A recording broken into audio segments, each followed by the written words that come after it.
There are moments in life when everything you believe about your past changes because of something so ordinary that you almost throw it away.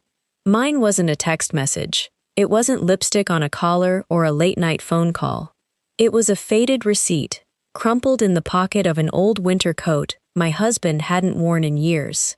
One tiny slip of paper exposed 20 years of carefully constructed lies and revealed a life I never knew my husband was living.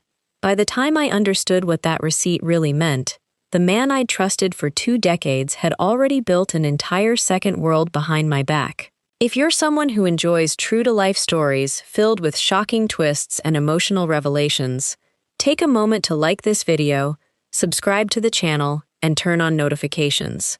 We share a brand new story every day, and trust me, you won't want to miss what's coming next.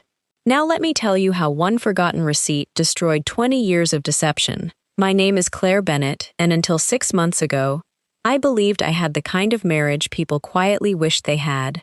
My husband Daniel and I had been together for 20 years. We had survived job losses, family tragedies, financial struggles, and the ordinary disappointments that come with building a life alongside another person. Friends often told us we looked just as happy as we had on our wedding day. I believed them because I believed him. Looking back now, I realize that trust can be the most convincing disguise a lie will ever wear. The receipt found me on an ordinary Saturday morning. I wasn't searching for answers. I wasn't suspicious. I was simply cleaning out the attic. If someone had told me that before sunset I would question every anniversary, every business trip, every family vacation, and every promise my husband had ever made, I would have laughed. Instead, I picked up one faded piece of paper and unknowingly opened the first page of a story that had been hidden from me for 20 years. For 20 years, I believed I was one of the lucky ones. Not because my marriage was perfect, it wasn't. Daniel and I argued over little things the way every couple does. He left coffee mugs on the kitchen counter instead of putting them in the dishwasher. I always complained that he folded towels the wrong way. We disagreed over vacations, spent too much money renovating our kitchen twice, and once went nearly a week without speaking after a disagreement about whether we should sell the house where we'd raised our daughter. Those weren't cracks in our marriage. They were proof that it was real. The truth is, I trusted Daniel because he'd earned that trust over years of consistency. He never forgot my birthday. He never missed our anniversary. Every Friday evening, no matter how demanding work had been, he'd stop by the same little bakery near our neighborhood and bring home my favorite lemon tart because he knew I could never resist it. Our friends often joked that Daniel set the standard every husband should follow. I used to smile proudly whenever they said it. Now, when I think back on those conversations, I wonder whether they were admiring the man I thought I knew or the actor he had spent years pretending to be. We met when I was 26. I was an interior designer trying to establish my own business, taking on whatever projects I could find. Daniel was already climbing quickly through the ranks of a commercial construction company. He was charming without trying too hard, confident without being arrogant, and he had a way of making every person in the room feel like they mattered. When he proposed 2 years later beside White Rock Lake just as the sun disappeared behind the water, I never hesitated. I had found my person, or so I believed. The years passed quickly after that. We bought our first home in North Dallas. We welcomed our daughter Lily 3 years into the marriage. There were school recitals, soccer games, birthdays, Christmas mornings, family vacations, and countless ordinary evenings spent on the back patio talking about everything and nothing while the Texas heat slowly gave way to cooler nights. From the outside, our life looked wonderfully ordinary, and maybe that's why I never questioned anything. Daniel traveled often for work, regional meetings, leadership conferences, client negotiations. Sometimes he'd be gone overnight, sometimes 3 or 4 days. I missed him when he traveled, but I never worried.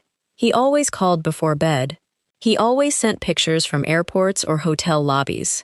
Sometimes he'd even complain about delayed flights or bad coffee, the kinds of meaningless details liars often invent because they make a story feel authentic. I didn't know that then. Looking back, I realized those tiny details weren't proof of honesty. They were camouflage. Our daughter left for college 2 years before everything fell apart. The house became quieter after that. Daniel and I started talking about traveling more once he retired. We discussed buying a lake house someday, maybe somewhere peaceful where weekends would stretch a little longer. We weren't planning an ending. We were planning a future. If someone had shown me then what was waiting inside that faded receipt, I would have defended my husband without hesitation. I would have said they were mistaken. That Daniel Bennett wasn't capable of living a double life. That 20 years together had to mean something. What I didn't understand was that time doesn't prove honesty. Sometimes it simply gives a lie more room to grow. The Saturday everything changed began with nothing more dramatic than spring cleaning. The attic was overflowing with old boxes we'd promised each other we'd organize for years. Lily's elementary school artwork, Christmas decorations, camping gear we hadn't touched in over a decade, and a plastic storage bin labeled winter clothes in Daniel's handwriting. I carried it downstairs, smiling to myself. Texas winters were unpredictable enough that we'd forgotten half the coats we owned. One by one, I shook them out before deciding what to donate. Scarves, gloves, a heavy wool overcoat Daniel hadn't worn in years. As I slipped my hand into one of its deep inside pockets, my fingers brushed against something thin and brittle. I frowned. "What's this?" I pulled out a small, faded receipt, folded so many times that the paper had become soft around the edges. It looked ancient. For a second, I almost tossed it into the trash without reading it. Then one detail caught my eye. A date. A date I knew by heart. Because according to every story my husband had ever told me, he wasn't even in Texas that day. I carried the receipt into the kitchen without thinking much about it. At first glance, it looked like any ordinary receipt that had spent years forgotten inside a coat pocket. The paper had yellowed with age, the edges were curled, and parts of the ink had faded until they were barely legible. I smoothed it carefully against the countertop. The store's name appeared across the top. Greenwood Market. I frowned. That didn't sound familiar. The receipt was dated October 18th, 2008. I stared at the date for several seconds before a strange feeling settled over me. I knew that date. Not because it was our anniversary. Not because it was a birthday. I knew it because it was one of the hardest weeks of our marriage. Daniel had spent nearly a week in Chicago overseeing what he called the biggest project of his career. I remembered crying the night before he left because Lily had come down with pneumonia, and I was terrified of managing everything alone. He'd promised to come home early if things got worse. He never did. Instead, he called every evening from what I believed was his hotel room, apologizing over and over for not being there. I'd never questioned him. Why would I? His flight confirmations were in my email. His expense reports had arrived at the house. He even brought me a snow globe from Chicago when he returned. I looked back at the receipt. The purchase time was 7:42 p.m. Not morning, not lunchtime, evening. Something about that bothered me. I opened my laptop and searched for Greenwood Market. Within seconds, several locations appeared. None of them were in Illinois. Every single one was in Texas. I felt my eyebrows pull together. That's odd. Maybe it was a chain. Maybe another company used the same name. There had to be a simple explanation. I searched again. Nothing. No Chicago location. No Illinois branch. Only Texas. I told myself receipts could be misleading. Maybe someone else had used his coat. Maybe the date had printed incorrectly. Maybe he'd bought the coat secondhand, years before we met. I kept inventing explanations because the alternative didn't even feel possible. Still, something wouldn't let me throw it away. Instead, I opened an old storage box where we kept family records. Inside were photo albums, airline itineraries, tax folders, warranty papers, and travel documents dating back decades. It took nearly an hour before I found the folder labeled 2008. There it was, Daniel's boarding pass. Dallas to Chicago, October 15th.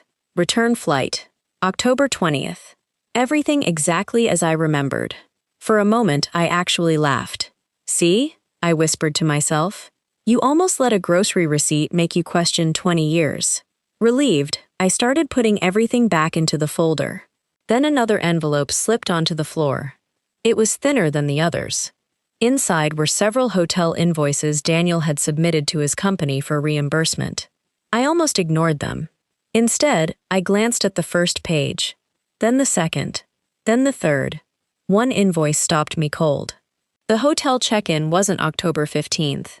It was October 19th. I blinked. That couldn't be right. If he'd flown to Chicago on the 15th, why didn't the hotel record begin until 4 days later? I searched through the rest of the paperwork, convinced another receipt or invoice would explain the gap. Nothing did. 4 days.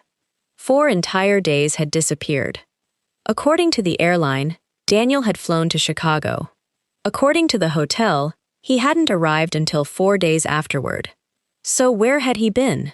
For the first time since finding that faded receipt, I felt something I hadn't allowed myself to feel before. Not suspicion. Fear.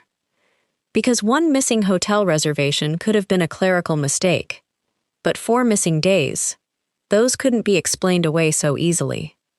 I carefully folded the receipt back into its original shape and placed it beside the invoices. Somewhere inside those 4 missing days, I knew the truth about my marriage was waiting for me. I barely slept that night. Every time I closed my eyes, I saw the receipt lying on the kitchen counter beside the hotel invoice with its impossible dates. I kept telling myself there had to be a reasonable explanation. Companies made mistakes. Hotel systems crashed. Receipts printed incorrectly. 20 years of marriage couldn't begin unraveling because of a piece of paper that had been sitting in the pocket of an old coat. At least, that's what I wanted to believe. By 6 the next morning, I was standing in my kitchen with a cup of coffee that had already gone cold, staring at my laptop. The receipt didn't just list the name of the store. It also listed an address, 4827 Willow Creek Road. I typed it into my browser. The map loaded almost instantly. The pin landed less than 40 minutes from our house. I stared at the screen. The entire time I'd convinced myself Daniel had been in Chicago. Whatever had happened connected back to a place practically in our own backyard. I zoomed in. Greenwood Market sat on the corner of a quiet suburban intersection. Across the street was a small pharmacy. 2 blocks away was a neighborhood park. Nothing looked remarkable. Nothing looked like the beginning of a secret. I almost closed my laptop. Instead, I grabbed my keys. I'll drive over, I whispered to myself. I'll see the place with my own eyes, prove there's nothing unusual, and finally stop imagining things. The drive felt strangely familiar, even though I couldn't remember ever being in that neighborhood before. Tree-lined streets, well-kept lawns, children riding bicycles despite the early hour. It was the kind of quiet community where everyone probably knew everyone else's name. Greenwood Market was exactly what the photos online had shown. A modest neighborhood grocery store. Nothing flashy, nothing suspicious. I parked across the street and sat there for several minutes feeling slightly ridiculous. What exactly are you expecting to find? I muttered. A secret entrance? A hidden family? Some dramatic confession waiting behind automatic doors? It was absurd. Finally, I walked inside. The bell above the entrance chimed softly. The smell of fresh bread drifted from the bakery section. An elderly cashier smiled politely as I wandered through the aisles pretending to browse while my eyes searched for something, anything. After 10 minutes, I had learned absolutely nothing. I was about to leave when I remembered the receipt, the transaction number, the cashier identification. Maybe their system still kept old records. It sounded impossible, but I had already driven 40 minutes. Asking couldn't hurt. The young woman working the customer service desk listened patiently while I explained that I was trying to trace an old purchase for sentimental reasons. She smiled apologetically. "I'm sorry, ma'am. We only keep electronic records for 7 years." I figured as much. I thanked her and turned toward the exit. Halfway to the door, an older gentleman stocking shelves looked up from a cart of canned goods. "You said 2008? He asked. I stopped. "Yes." He wiped his hands on his apron. I've worked here almost 25 years. Something in his expression made my pulse quicken. There used to be a rewards program back then before we switched systems. I remember seeing that name on thousands of receipts. Hope stirred inside me. Would those records still exist? He shook his head. No. My shoulders fell. But he hesitated. There's something else. He pointed through the front windows toward the parking lot. Back then, we had several customers who came in every single Thursday evening. Same time, same purchases. Never missed a week. I waited. There was one gentleman I remember because he always bought fresh flowers before leaving. My breath caught. Daniel bought flowers for me every Friday, not Thursdays. The employee continued. He'd usually leave with groceries, then walk across the street instead of driving away. I followed his finger. Across the road stood a quiet brick apartment complex, hidden behind rows of oak trees. It looked ordinary, comfortably ordinary, the kind of place you drive past without giving a second glance. What apartment complex is that? I asked. Willow Creek Residences. The name echoed in my mind. Willow Creek, the same street printed on the receipt. I thanked him, though I barely remember hearing my own voice. Back in my car, I couldn't stop looking at the apartment complex. If Daniel had simply shopped there once while passing through the area, none of this meant anything. But every Thursday, fresh flowers, walking across the street, that wasn't a coincidence. That was a routine. I started the engine. Every sensible part of me said to drive home, to forget the whole thing, to trust the man I'd loved for 20 years. Instead, I pulled into the visitor parking lot of Willow Creek Residences, and before I even stepped out of my car, I noticed something that made the blood drain from my face. Parked 3 rows ahead was a dark blue SUV. Not the same one Daniel drives today. His old SUV. The one he'd claimed he'd sold nearly 15 years ago. I would have recognized that custom license plate anywhere. For several minutes, I couldn't move. I simply stared through the windshield at the dark blue SUV parked beneath the shade of a large oak tree. I knew that vehicle. Every scratch on the rear bumper, the tiny dent above the left taillight from when Daniel accidentally backed into our mailbox during a thunderstorm, even the faded university parking decal still clinging stubbornly to the lower corner of the windshield. There was no possibility of coincidence. It was Daniel's old SUV. The same SUV he'd told me he'd sold to a dealership nearly 15 years earlier when we bought our first luxury sedan. I remembered watching him clean it one final time before supposedly handing over the keys. Or at least, I remembered believing that was what had happened. 100 explanations rushed through my mind. Maybe the dealership had resold it locally. Maybe someone else now owned it. Maybe I was allowing one strange discovery to make every ordinary thing feel suspicious. I reached for my phone. My first instinct was to call Daniel. Ask him one simple question. Did you ever actually sell your old SUV? Instead, I lowered the phone back into my lap. If there was an explanation, I needed to find it before asking questions that couldn't be taken back. I stepped out of the car and crossed the parking lot slowly, trying to appear like any other visitor. The apartment complex was quiet. A gardener trimmed hedges near the entrance. Somewhere in the distance, children laughed around the community pool. Nothing about the place suggested secrets. Apartment 214. That number was displayed on a small parking permit resting inside the SUV's windshield. I wasn't even sure why I looked. Perhaps because, by then, I had stopped believing in accidents. The stairwell echoed softly beneath my footsteps. Second floor. Apartment 214 sat near the end of the hallway, its front porch decorated with neatly arranged flower pots and a small wooden welcome sign. Someone lived here. Someone who cared about making a home.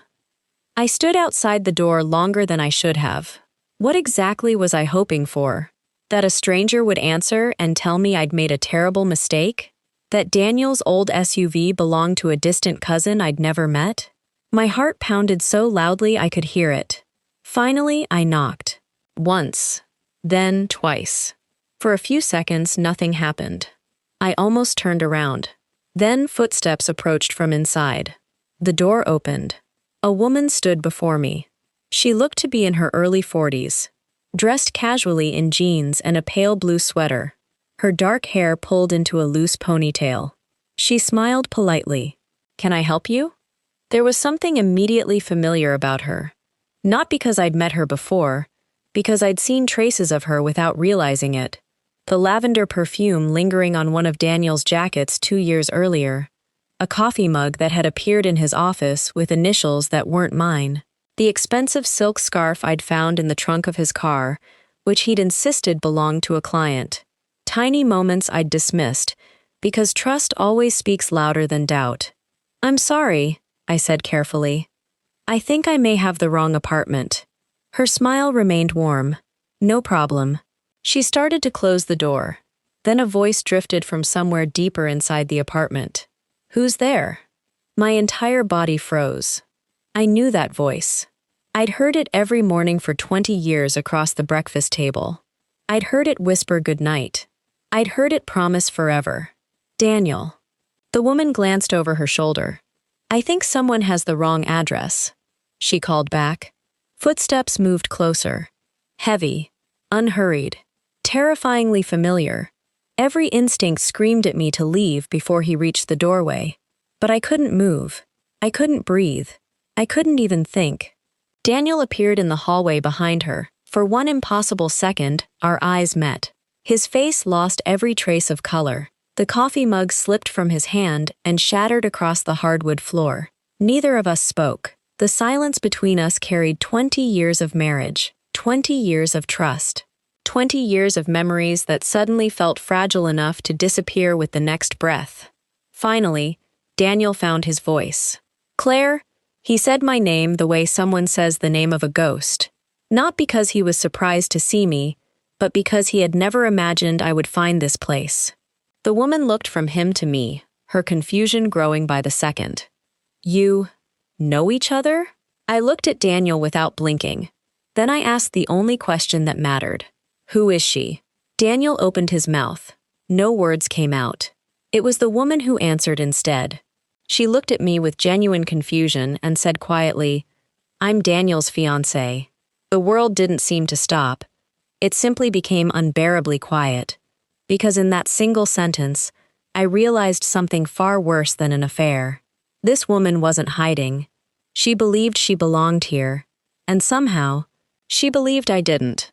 For several long seconds, none of us spoke. The woman stood in the doorway, her eyes moving uncertainly between Daniel and me, waiting for one of us to explain what was happening. Daniel looked like a man whose carefully rehearsed life had just collided with reality. His face had gone completely pale. "Claire," he said again, taking a hesitant step forward. I held up my hand. "No." It came out calmer than I felt. "Don't say my name like you have any right to." He stopped immediately. The woman frowned. "Daniel, what's going on?" He looked at her, then back at me. There was no version of this conversation that ended well for him. Finally, he exhaled. "Can we talk outside?" I shook my head. "No." My eyes remained fixed on the woman. "I'm sorry," I said gently. "What's your name?" She hesitated. "Rebecca." "Rebecca," I said quietly. "How long have you known Daniel?" She looked confused by the question. "Almost 7 years." 7 years. The number echoed in my mind. 7 years of birthdays. 7 years of Christmas mornings. 7 years of anniversary dinners, where Daniel had looked me in the eyes and toasted to another wonderful year together. Rebecca smiled nervously. "We're getting married next spring." Daniel closed his eyes. It was the expression of a man watching every lie he'd ever told collapse at once. "I'm his wife," I said softly. The words seemed to hang in the air. Rebecca laughed. Not because she found anything funny, because her mind rejected what she'd just heard. "No." She looked at Daniel. "Tell her." Daniel said nothing. Rebecca's smile disappeared. She turned back toward me.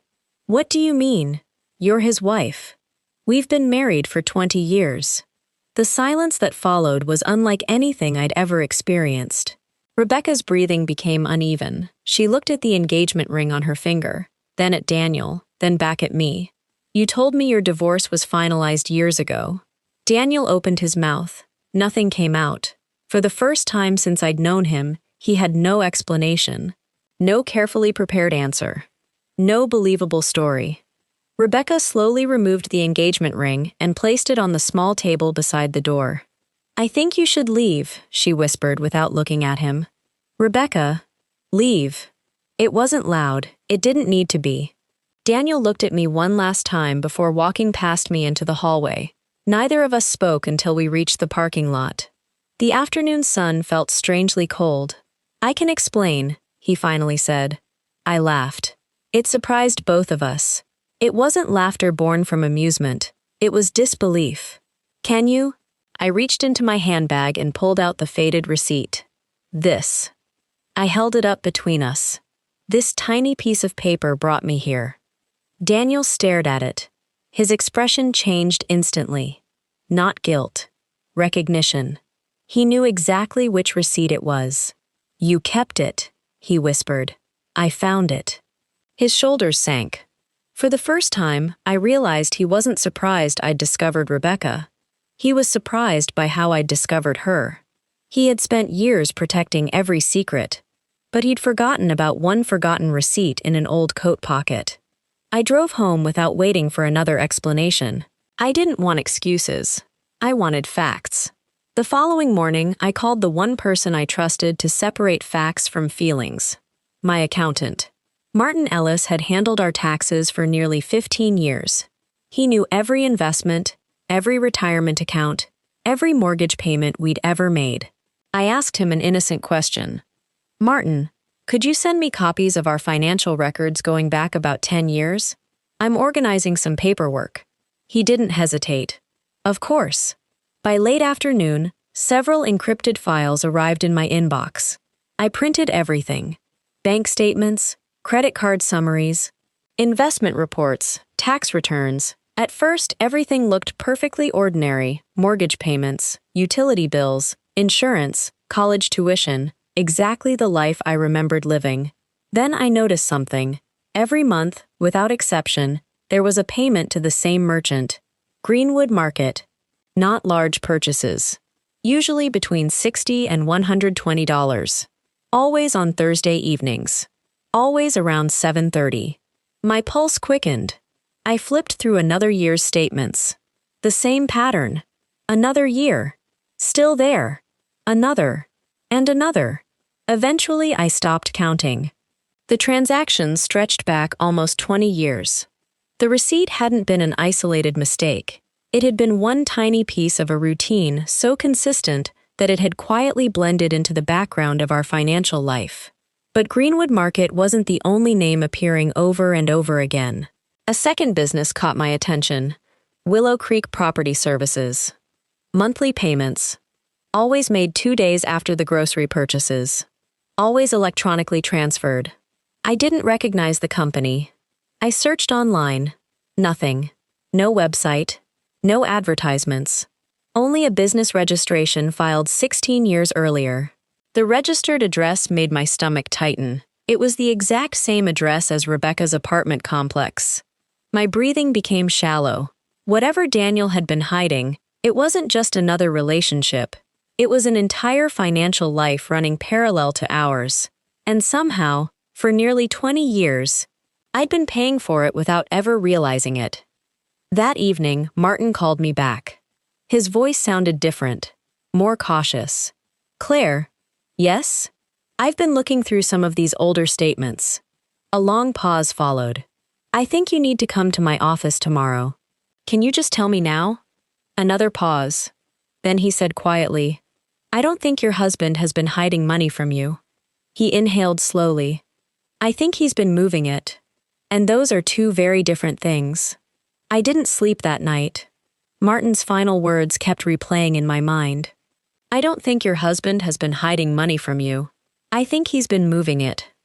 At first, I wasn't sure I understood the difference. Hidden money could eventually be found. Moved money meant someone had deliberately built a path for it to disappear. I arrived at Martin's office just after 9 the following morning. He'd always occupied the corner suite of a quiet brick building in downtown Dallas, the kind of office where everything seemed intentionally organized.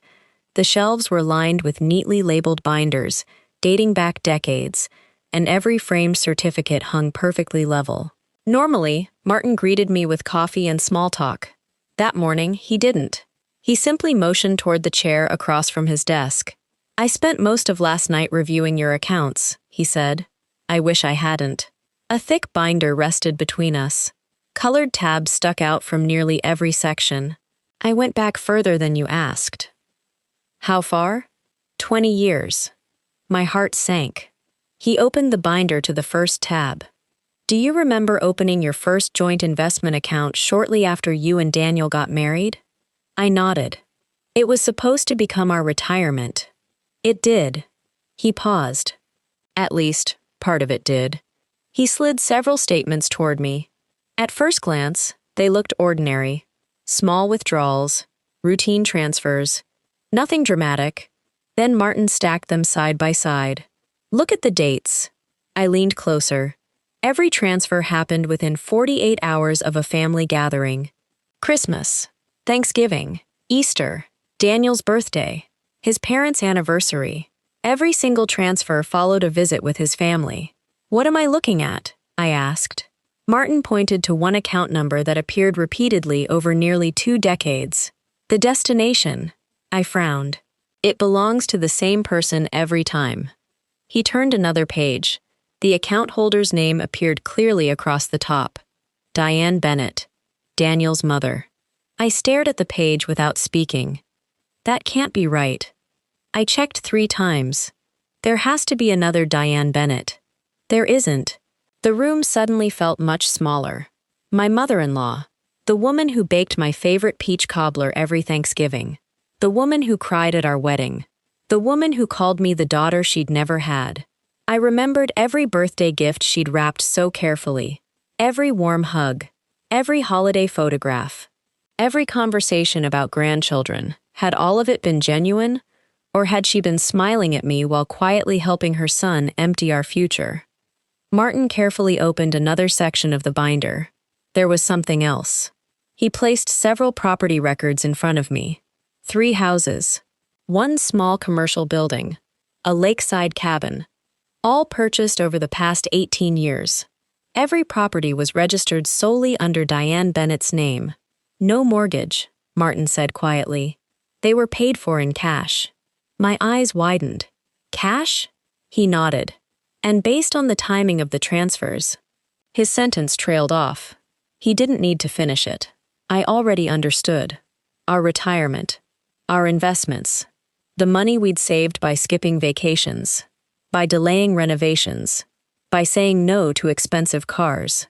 Piece by piece. It had become someone else's real estate portfolio. There has to be a reason. Even as I said it, I heard how desperate I sounded. Martin looked at me with genuine sympathy. I wanted there to be one. He reached into another folder. This arrived from the county recorder's office early this morning. It was a warranty deed. The signature line listed Diane Bennett. The witness signature belonged to someone else. I leaned closer. The handwriting looked strangely familiar. Not because it was mine, because I'd seen it every Christmas on handwritten cards tucked inside presents. Thomas Bennett, Daniel's father. So he knew? Martin shook his head. Not necessarily. He signed the document. He witnessed the signature. That's different. I looked up. Martin continued. Thomas may have believed he was witnessing an ordinary property purchase. You don't think he knew where the money came from? I honestly don't know. His answer felt honest. Not comforting, just honest. I gathered the papers into a neat stack. I need to talk to Diane. Martin immediately shook his head. No. I deserve answers. And if she's involved? I stopped. If she's helping Daniel, confronting her now only gives them time. He leaned forward. Claire, for 20 years you've been reacting as a wife. His voice softened. It's time to start thinking like someone uncovering a financial crime. Those words stayed with me all the way home. That afternoon, I did something I never imagined I'd do. Instead of calling my husband, I drove to his parents' neighborhood. I parked half a block away where I could see their house without being noticed. It felt ridiculous, almost shameful. I was a 50-year-old woman sitting in a parked car, watching the home where we'd celebrated nearly every Christmas since my wedding. For nearly an hour, nothing happened. Then a silver Lexus pulled into the driveway. Diane stepped out carrying 2 large shopping bags. A few moments later, another car arrived. Daniel's. He walked to the front door without knocking, without hesitation, without surprise. Diane opened the door before he even reached it, almost as though she'd been expecting him. She smiled. He smiled back. Then she wrapped him in a long embrace. Not the comforting hug of a worried mother. The relieved embrace of someone whose partner had arrived safely. Before the door closed, I saw one more thing. Daniel handed her a thick manila envelope. She didn't open it there. She carried it straight toward the study at the back of the house. The same room where Thomas always disappeared after holiday dinners to read the newspaper. Except Thomas wasn't there. His truck wasn't in the driveway. The study belonged to Diane that afternoon. I watched the curtains close. Then the lights came on inside. For nearly 2 hours, neither of them came back out. When they finally did, Daniel was no longer carrying the envelope. But Diane was carrying a small metal lockbox I'd never seen before. She placed it carefully in the trunk of her Lexus, looked up and down the street as if checking whether anyone was watching, and drove away. I stayed exactly where I was. Because deep down, I knew what I had just witnessed wasn't a mother helping her son through a difficult marriage. It was something far more deliberate. The lies hadn't been Daniel's alone. They had been protected, organized, and quietly carried by the very family that had welcomed me into their lives 20 years earlier. As I started my car to follow Diane's Lexus from a safe distance, one thought settled heavily in my mind.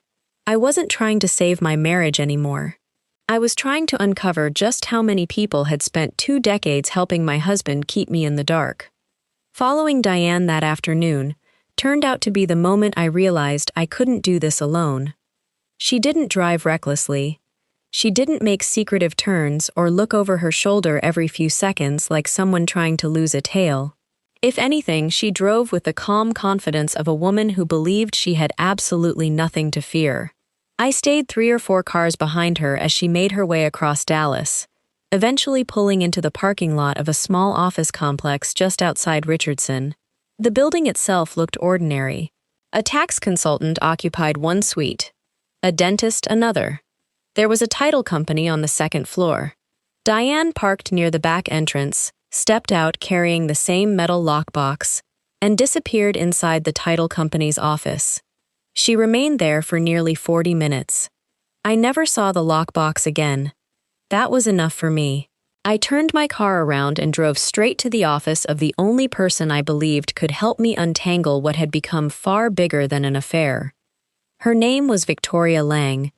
Dallas knew her as one of the city's most respected family attorneys, but that description barely scratched the surface of what she actually did. She specialized in financial deception, hidden assets, forged transfers, complex divorces involving businesses, trusts, and shell companies. The receptionist looked up as I walked in. "Do you have an appointment?"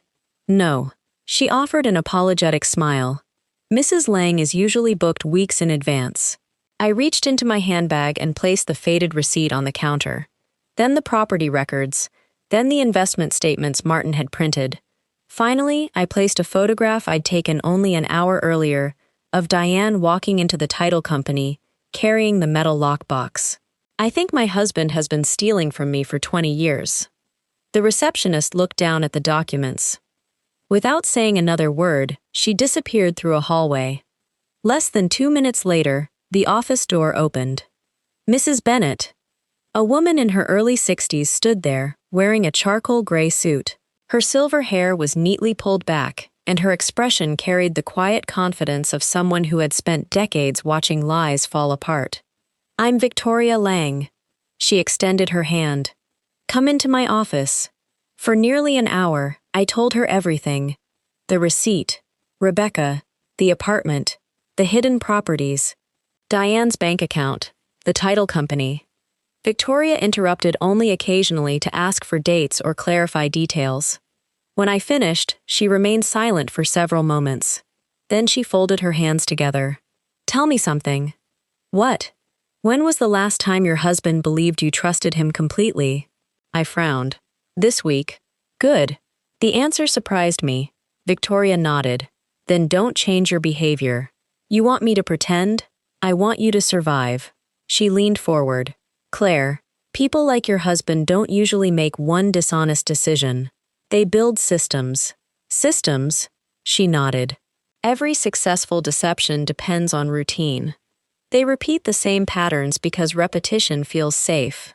She tapped the receipt lying on her desk. This didn't expose 20 years of lies. It exposed 20 years of routine. That sentence stayed with me. Routine. The Thursday grocery purchases. The apartment. The transfers after family dinners. The properties. Everything followed a pattern. Victoria opened a yellow legal pad and began writing. Across the top, she wrote one sentence. Follow the money. Then she drew 4 columns. People, properties, accounts, documents. We're going to build a timeline. She looked at me. Not based on emotions. Based on evidence. Over the following 3 weeks, my life became divided into 2 completely different worlds. During the day, I was still Claire Bennett, interior designer, neighbor, mother, wife. I answered Daniel's phone calls. I cooked dinner when he came home. I listened while he talked about meetings that now sounded rehearsed. He kissed my forehead before leaving for work every morning. Sometimes he even thanked me for standing beside him through what he called a stressful season. Every lie sounded effortless. Every smile looked practiced. Then, once he left the house, my second life began. Victoria's investigators pulled public property records. Martin reconstructed financial transfers going back 20 years. A forensic accountant analyzed our investment accounts. Every evening, another piece of Daniel's carefully constructed life fell into place. One afternoon, Victoria spread dozens of photographs across her conference table. Rental properties, commercial buildings, vacant land, storage units. There are 11. I looked up. 11 what? Properties connected to your husband's money. My breathing caught. I thought there were 4. So did we. She slid another photograph toward me. This warehouse was purchased 12 years ago. Another. This duplex. Another. This lake cabin. Each property belonged to someone different. Diane. A family trust. A business partner. An LLC I'd never heard of. But every financial trail eventually led back to one place. Daniel. What was he planning to do with all of it? I asked quietly. Victoria looked thoughtful. I don't think he was building wealth. What do you mean? I think he was building an exit. The words settled heavily between us. An exit. Not from his business. Not from Dallas. From me. From our marriage. From the life we'd spent 20 years creating together. As painful as that realization was, an even bigger surprise arrived the following Monday. Martin called while I was reviewing invoices at my office. His voice carried something I hadn't heard before. Excitement. I found it. My heart immediately started racing. Found what? The first transaction. The very first one. I closed my office door. What are you talking about? The beginning. He took a slow breath. Claire, Daniel didn't start moving money 20 years ago. He started... Another pause. 3 weeks after your honeymoon. I couldn't speak. Martin continued quietly. The first transfer wasn't large. $5,000. But every single transfer after that followed the exact same banking pattern. 20 years. Not 15. Not 10. Not after things supposedly went wrong. Almost from the very beginning. I slowly lowered myself into my office chair. The marriage I thought had been built on love may have been built on a plan. And if that was true, then I hadn't just been living with a liar. I'd been living with a man who had been preparing for this betrayal almost from the day we said, I do. For days after Martin's discovery, I kept asking myself the same question. How do you confront someone who has spent 20 years rehearsing lies? Every conversation Daniel and I had suddenly felt different. When he asked whether I wanted coffee, I wondered if he'd practiced sounding thoughtful. When he kissed me goodbye before work, I wondered how many mornings he'd walked out that same front door on his way to another life. The hardest part wasn't pretending everything was normal. It was realizing that pretending was something he'd been doing for 2 decades. Victoria insisted I wait. "We're close," she told me. "Every day he believes you're unaware is another day he gives us evidence.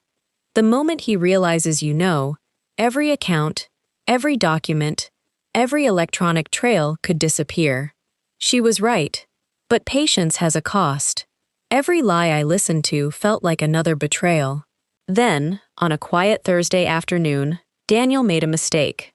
It was such a small mistake that he probably never noticed it. He walked into the kitchen, picked up his phone from the counter, and stepped outside to answer a call. He rarely took business calls where I could hear them. Curiosity got the better of me. Through the open kitchen window, I could only make out fragments of the conversation. "No, not until Monday." A pause. "She's still completely in the dark." Another pause. "Mother has everything ready." Then he lowered his voice. I couldn't hear the rest, but I didn't need to. 3 short sentences had confirmed everything Victoria suspected. There was still a plan, and Diane was still part of it. That evening, I drove straight to Victoria's office. "I don't want to wait anymore." She looked at me calmly. "You won't have to." She opened a thick folder lying on her desk. "I think we're ready." Inside were copies of every bank transfer, property deeds, business registrations, investment records, surveillance photographs. The timeline stretched across nearly 20 years. I stared at the mountain of evidence. It was overwhelming, not because of the money, because every page represented another moment I'd trusted someone who had been quietly working against me. Victoria closed the folder. "There's one more thing." She handed me another document. A pending transfer request, dated just 3 days earlier. Daniel was attempting to refinance our family home, using only his electronic authorization. He can't do that. No. Victoria met my eyes. But he believes he can. A chill ran through me.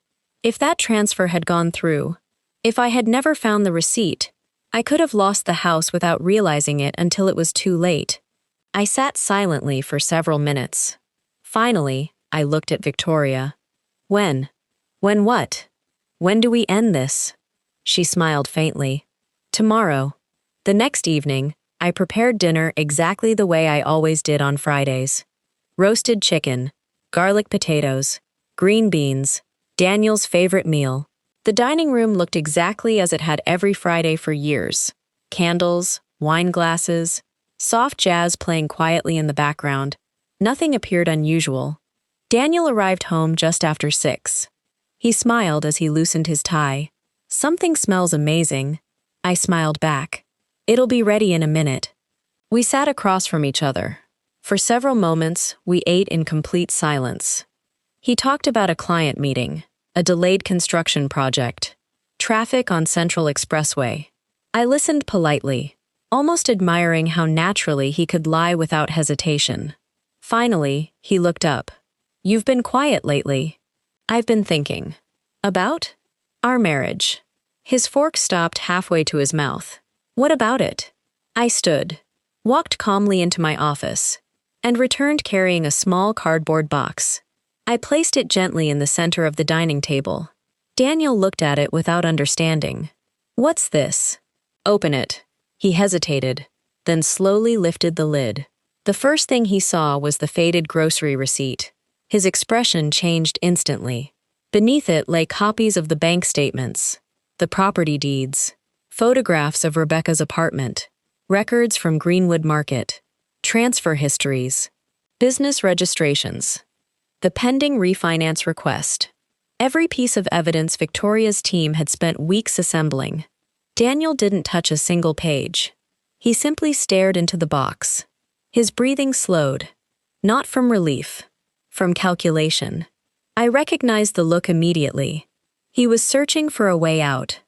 A new story, a new lie, something believable enough to undo what was sitting in front of him. Finally, he looked up. "You've been spying on me." It wasn't an apology. It wasn't even denial. It was an accusation. I almost smiled. "No," I answered quietly. "I've been discovering you." The room fell silent. He leaned back in his chair. "You don't understand what you're looking at." "Then help me understand." Another pause. "It's complicated." I shook my head. "No. It's actually very simple." I slid one final document across the table. It was our marriage certificate. Placed beside it was the engagement photograph Rebecca had shared with Victoria after learning the truth. 2 lives. 1 man. Separated by 15 years of deception. Daniel looked away. For the first time that evening, he couldn't meet my eyes. "I loved you." His voice was barely above a whisper. "I believe you loved the version of me that trusted you." He flinched. "But love doesn't forge signatures. It doesn't move retirement funds. It doesn't build secret properties. And it certainly doesn't ask another woman to marry you while you're still sleeping beside your wife." Tears filled his eyes. Whether they were genuine, I no longer cared. "I never wanted to hurt you." I let those words settle between us. Then I quietly reached into the box and picked up the one piece of paper that had started everything. The faded receipt. I held it in front of him. "You know what's remarkable?" He said nothing. "It wasn't your affair that exposed you. It wasn't the money. It wasn't Rebecca. It was this." I placed the receipt back into the box. "You spent 20 years creating the perfect deception." I closed the lid. "And you forgot to throw away a $73 grocery receipt." Just then, the doorbell rang. Daniel frowned. "Were you expecting someone?" I was.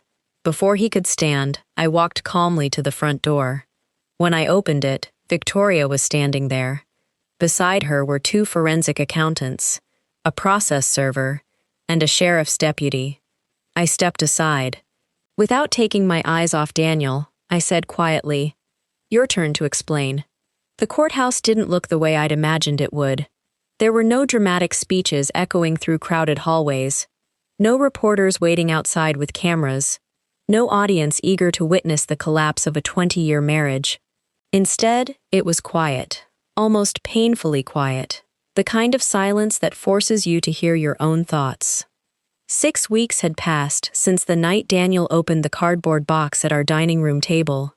6 weeks of depositions, financial audits, interviews, subpoenas. Every day seemed to uncover another piece of the life he'd spent 2 decades constructing behind my back.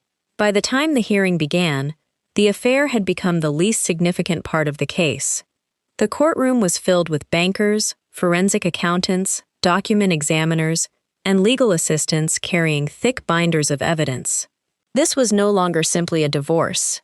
It had become an investigation into years of financial deception.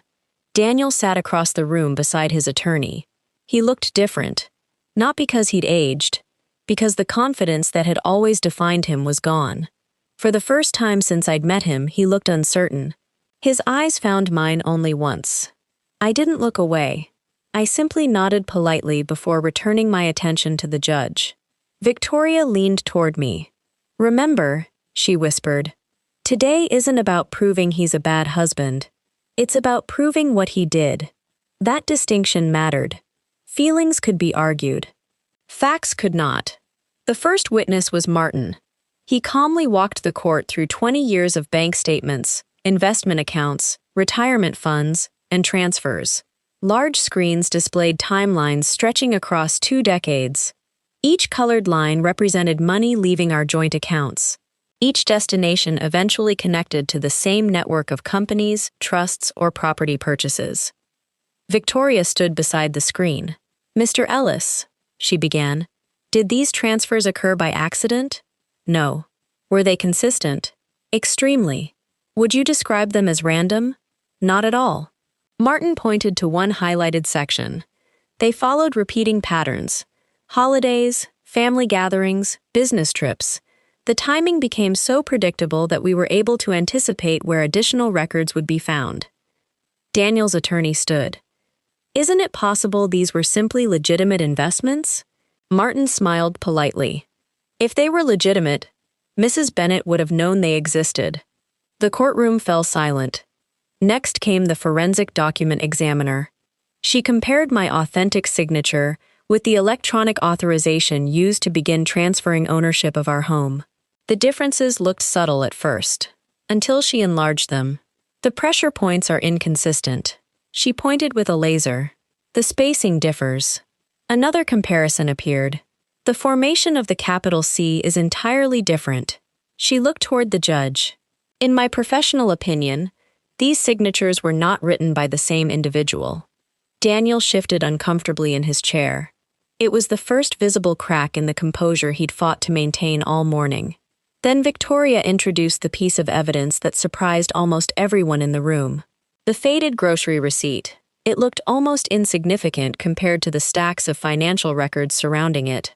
Daniel's attorney frowned. Your Honor, what relevance does an old grocery receipt have? Victoria smiled slightly, more than anyone realized. She placed the receipt beneath a document camera. The enlarged image appeared on the courtroom screen. This receipt, she said, contains the date, time, location, cashier identification, and loyalty account number tied to a purchase made by Mr. Bennet on October 18, 2008. She paused. According to his travel records, Mr. Bennet testified that he was attending a business conference in Chicago on that date. She turned toward Martin. Mr. Ellis? Martin opened another file. The loyalty account attached to this receipt was used continuously for nearly 20 years. Another screen appeared. Hundreds of purchases, every Thursday evening, always between 7:15 and 8 p.m., always at Greenwood Market. The courtroom became noticeably quieter. Victoria continued. The significance isn't the groceries. She pointed toward the timeline. It's the routine. She displayed another chart. Each grocery purchase was followed within 48 hours by transfers from our joint investment accounts. Then came property payments, maintenance fees, insurance premiums, everything connected. The receipt wasn't proof of one lie. It was the thread that unraveled an entire system. Daniel's attorney attempted another explanation. My client frequently traveled for work. Timelines can overlap. Victoria nodded. They certainly can. She pressed a button on the remote. A new exhibit appeared. Cell phone location data, credit card activity, parking records, hotel check-in times, all synchronized. There was nowhere left for the timeline to hide. Daniel hadn't been in Chicago. He'd been in Dallas. The judge spent several minutes quietly reviewing the exhibits before looking toward Daniel. Mr. Bennet, she asked evenly, would you like to explain the discrepancies? Daniel stood slowly. He looked toward me first, then toward the judge. Finally, he spoke. I made mistakes. Victoria immediately stood. With respect, Your Honor, she gestured toward the evidence covering nearly every surface in the courtroom. Mistakes happen once. She paused. This required planning. No one spoke after that. Not even Daniel. The final witness of the afternoon surprised everyone. Thomas Bennet, Daniel's father. He walked slowly to the witness stand, looking older than I remembered. The court clerk administered the oath. Thomas settled into the chair and folded his hands. Victoria approached gently. Mr. Bennet, when did you first become aware of these financial transfers? Thomas swallowed hard. I didn't. She nodded. When did you learn properties had been purchased using funds connected to your son and daughter-in-law? The same week Claire did. He glanced briefly toward me. I believed my wife was managing family investments. His voice cracked slightly. I never asked enough questions. Victoria showed him several property documents bearing his signature as a witness. Did you understand these transactions? No. Were you told they involved Claire's retirement funds? No. The courtroom remained silent. Thomas looked toward the judge before speaking again. I trusted my wife.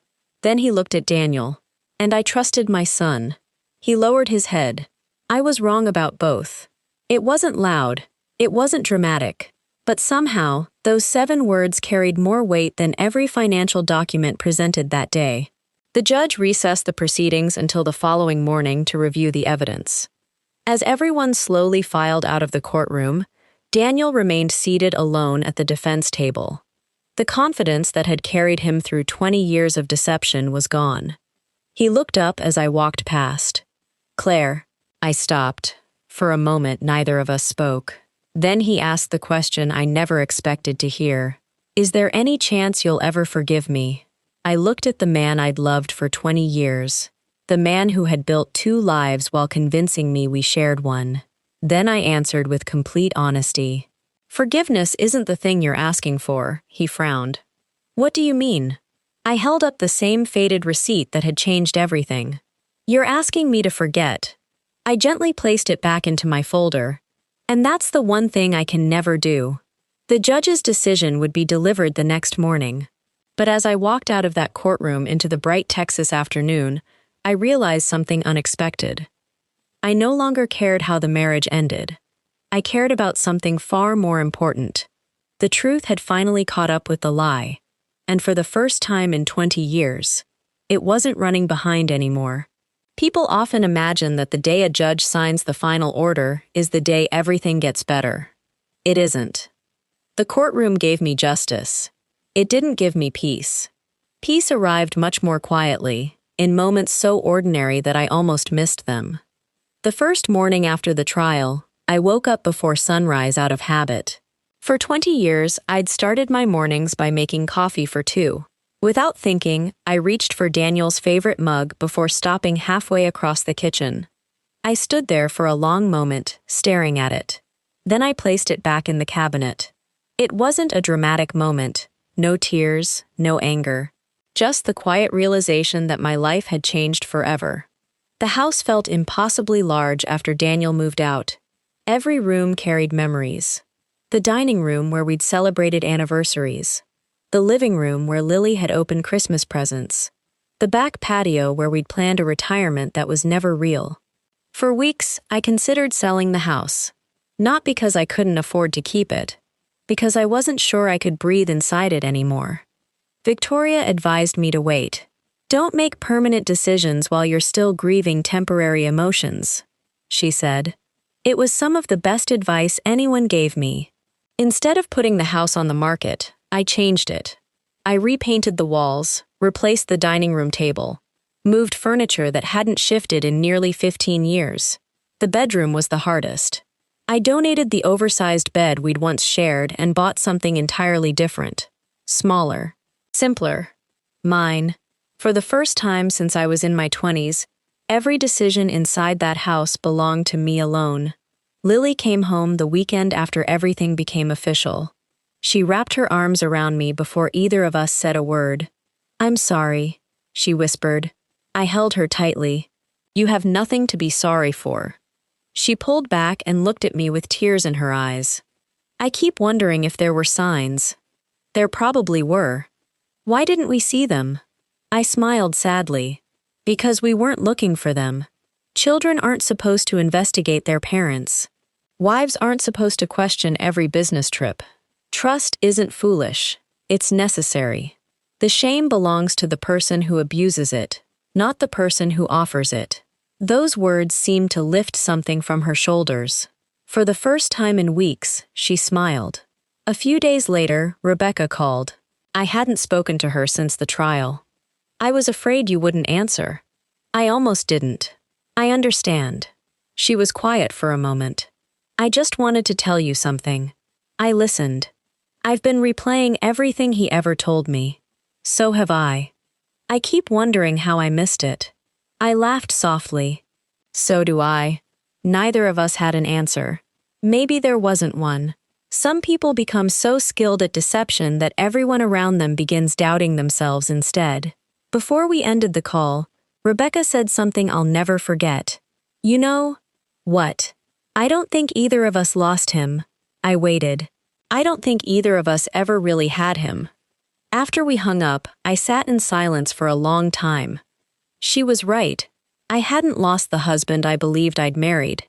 That man had never truly existed.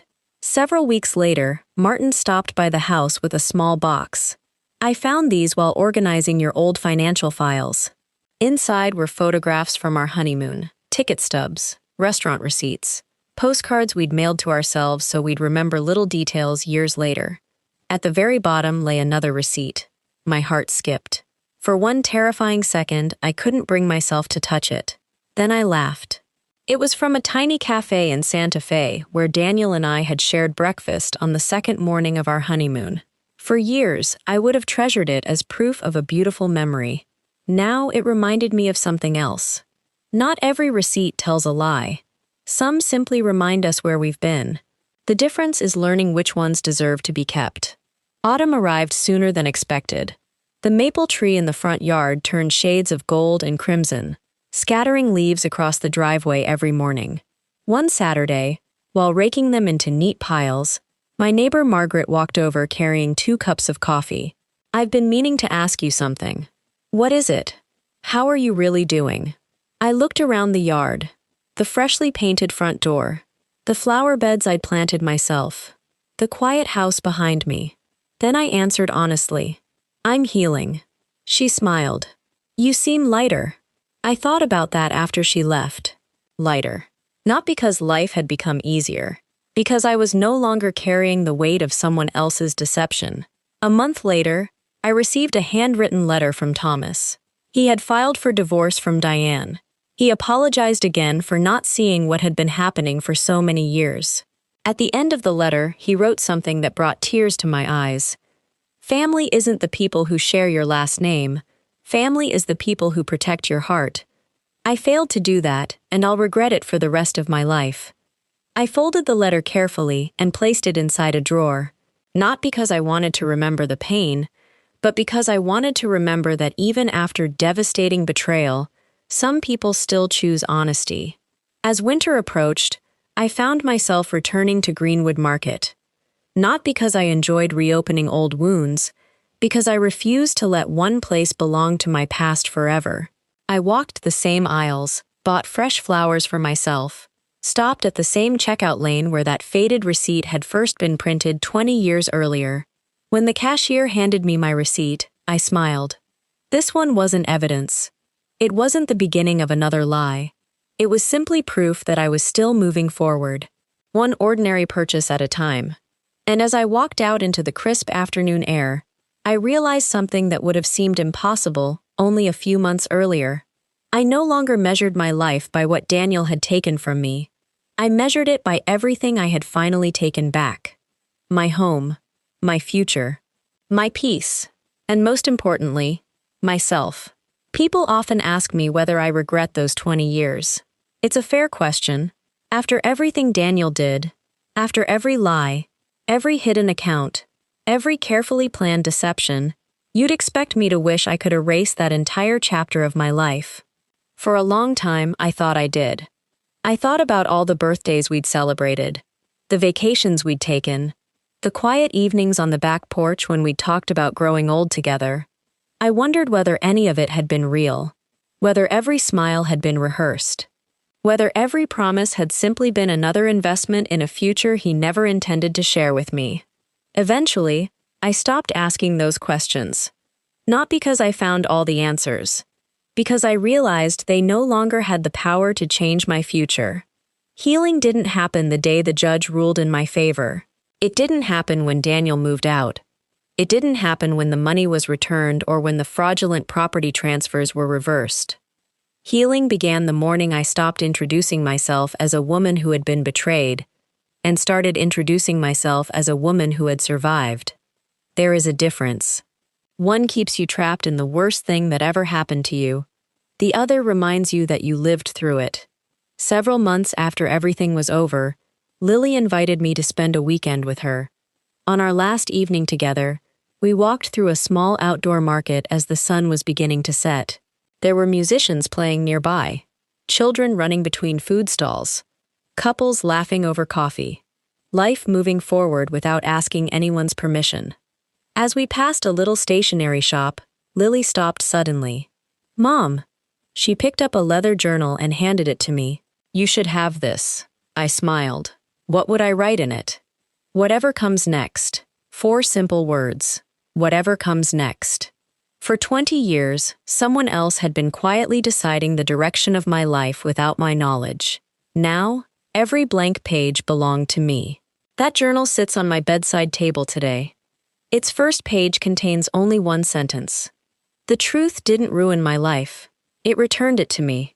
Sometimes I still think about that faded receipt. Not with anger anymore. Not even with sadness. People assume the receipt destroyed my marriage. It didn't. The marriage had been breaking apart long before I ever found it. The receipt simply refused to let me keep living inside a lie. It's strange how life works. We spend so much time asking for signs, praying for answers, wondering if we'll ever know the truth. Then one ordinary day, the answer slips quietly out of an old coat pocket. Looking back now, I understand that the most valuable thing I recovered wasn't the money. It wasn't the house. It wasn't the investments. It was my ability to trust myself again. For months after everything happened, I questioned every memory, every decision, every instinct. But healing slowly taught me something I wish every person living through betrayal could hear. Being deceived doesn't mean you're foolish. It means someone else made a deliberate choice to misuse your trust. Those are not the same thing. If you're carrying that kind of pain today, please don't let someone else's dishonesty become the way you define yourself. You are more than what someone did to you. You are more than the promises they broke. And one day, perhaps sooner than you think, you'll discover that peace doesn't come from changing the past. It comes from finally accepting that the past no longer controls your future. As for me, I still keep that receipt. Not in a drawer filled with painful memories. Not locked away where I never have to see it again. I keep it inside the first page of that journal. Not because I want to remember the lie, but because I never want to forget the day the truth found me. The smallest piece of paper I almost threw away became the beginning of the rest of my life. And for that, oddly enough, I'll always be grateful. If this story stayed with you, I'd love to hear your thoughts. Tell me in the comments which moment affected you the most: the forgotten receipt, the shocking discovery at Rebecca's apartment, or the moment the truth finally caught up with Daniel in court. If this story moved you, don't forget to like this video, subscribe to the channel, and turn on notifications. We share a brand new emotional story every day, each one reminding us that even in life's darkest moments, truth has a way of finding the light. And until our next story, take care of yourself, protect your peace, and never ignore the small details that your heart keeps asking you to notice.